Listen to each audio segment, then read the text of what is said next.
Hello everyone, I'm Judge Penny Wolfgang and welcome to The Big Picture. The city of Buffalo has seen a rise in violent crime this summer.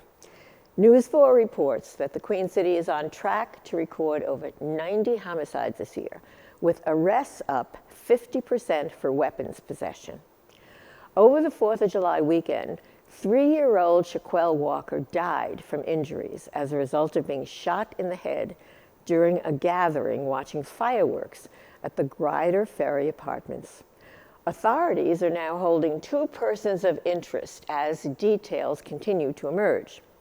Joining us with insight into the tragic case of a 3-year-old boy and violence in the city in general is District Attorney John Flynn. John, would you mind giving us the latest on what happened with the person of interest and how they were apprehended, and what's the update on this case that everyone is so concerned with? Sure. So after the shooting took place, obviously we engaged in a full-scale investigation of what happened. And in the course of that investigation, we were able to get a search warrant for the apartment of 2 individuals, a guy and a girl, okay, who lived together at this apartment in Cheektowaga. And when we did that search warrant, we found guns, guns being an assault weapon and a handgun, along with drugs, specifically cocaine. And so therefore, the suspect and his girlfriend were both charged with the gun and drug charges. And now I can say, obviously, that they are persons of interest in regards to the shooting. They were arraigned on the felony weapon and drug charges. As you know, after the arraignment, the next proceeding was a felony hearing that took place yesterday in Cheektowaga Town Court. That felony hearing, again, was just on the gun and drug charges. In the course of that felony hearing, we established that there was probable cause that a felony occurred, and they were both held for the grand jury on both of those charges. In addition, the bail on the male suspect was raised to remand, basically, no bail at all. And in court, we argued to the judge that the bail should be remanded because not only is he a person of interest in the shooting, in addition to that, the ammunition that was found at the scene of the shooting is, let's say, similar to the ammunition that is used in the guns that were found at his residence. Now, to be fair, they haven't been ballistically matched yet, okay? We just told the judge on the record that they are similar, but we felt that that was important for the judge to know that so that we could keep him in jail and keep him remanded, which we did. And so that's kind of where we're at. We're obviously continuing the course of this investigation. We are talking to as many witnesses as we can find. There were a lot of people who were outside when the shooting took place. And so we are tracking down everyone who's willing to come forward, obviously, and talk to us. We are doing all the necessary tests that need to be done. And so, once we get those tests done and once we talk to as many witnesses as we can, then we will, make our next move. Was this a case where somebody was targeted that in the shooting where people knew each other and were involved, or just a random? Should people be worried? I mean, if they're just out on the street and for no reason? Well, listen here. The answer to that question is yes and no. Okay, people should be worried because a 3-year-old boy was shot and killed. Okay, that in and of itself is worrisome. I can tell you though, I can't get into specifics on who the actual targets were. All right, but I can tell you that the 3-year-old boy was not a target. The 3-year-old boy was an innocent bystander who was out with his family, watching fireworks, riding on a bike, who was shot tragically in the head. And so listen here, this crime is outrageous on many fronts. It's outrageous that 4 people got shot. It's outrageous that a 3-year-old child lost his life. And it is outrageous that it is just part of a continuing pattern of gun violence that we are seeing not only in the city of Buffalo, but in New York State and nationwide. So that's my next question, obviously. Big question. Why? If you know. Yeah, well, again, I have a lot of theories, obviously. I try to make educated analysis of what I think is going on out there. And let me preface my answer to that question with, I think it's intellectually lazy to blame everything on COVID. Obviously COVID has been a big part of our lives for the past 1.5 years. It has disrupted our way of living on many fronts for the past 1.5 years.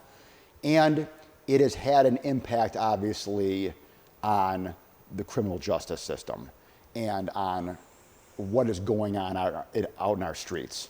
And so while, again, I throw the caveat out there that I think it's intellectually lazy to blame everything on COVID, in this case, I really think that COVID is a key problem in the sense of this.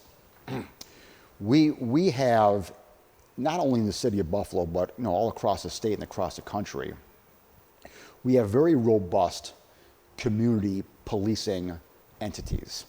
We have here in the city of Buffalo a community policing organization that was headed for years by Captain Steve Nichols, that's now being headed by Captain Tommy Champion. And this community policing apparatus that we have has done wonders in getting out in the community and talking to people and picking up intelligence and building trust and doing all the things that we need to do in policing besides just finding who the bad guys are, okay? And if you think about it, during COVID, the 2 words that dominated our lives were social distancing. And obviously, with social distancing, we're not out in the street. Community policing wasn't able to be boots on the ground out in the community.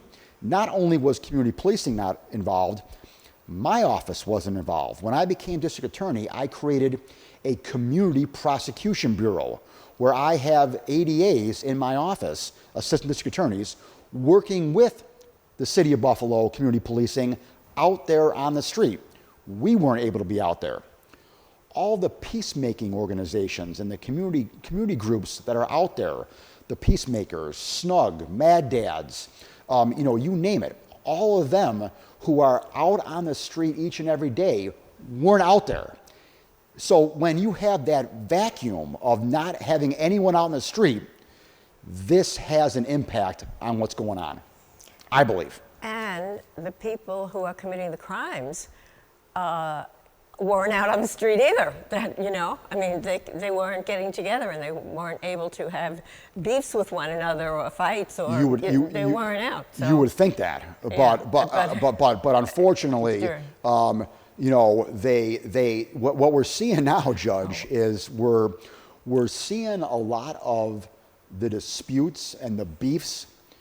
The genesis of them are on social media. Social media, I knew you were going to say that. The genesis are on social media now. So you have gripes and you have disputes going on social media.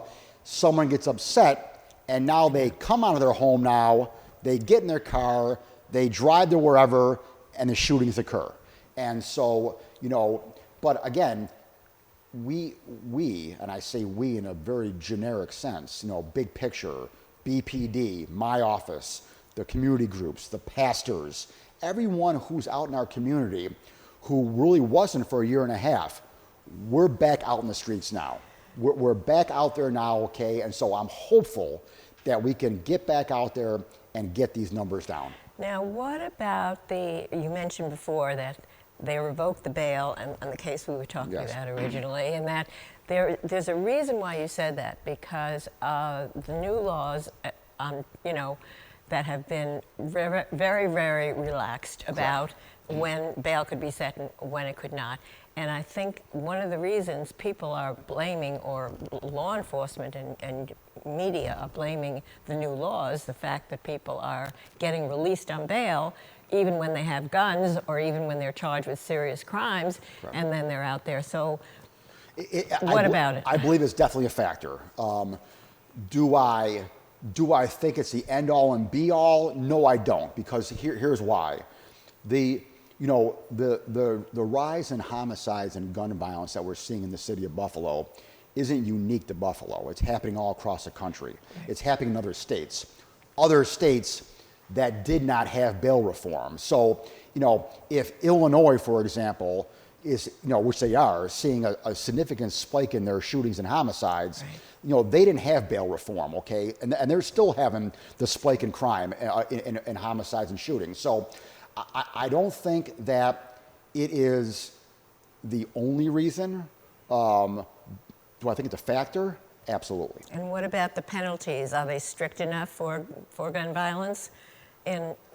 For possession of guns, for use of guns? Well, I mean, listen here. They are if the judge gives them jail. Okay, I mean, Sorry, I mentioned this. As you know, the minimum on a gun possession, a C violent felony is 3.5 years. Okay, so that should be a pretty good deterrent.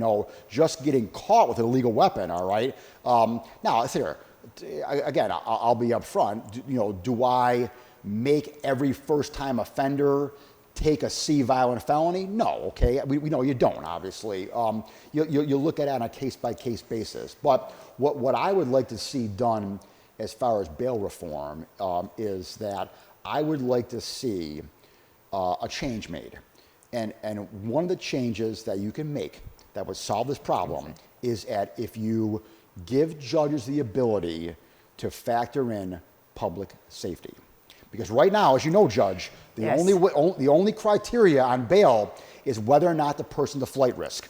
Exactly. Whether or not to come back to court. And so if you added in public safety, that would give judges, elected officials, by the way, who are subject to the people, okay, who should be given the right to do their job, in my opinion, if they have the ability to factor in public safety, that would be a huge improvement. And there's so much common sense to that. Absolutely. It's just common sense.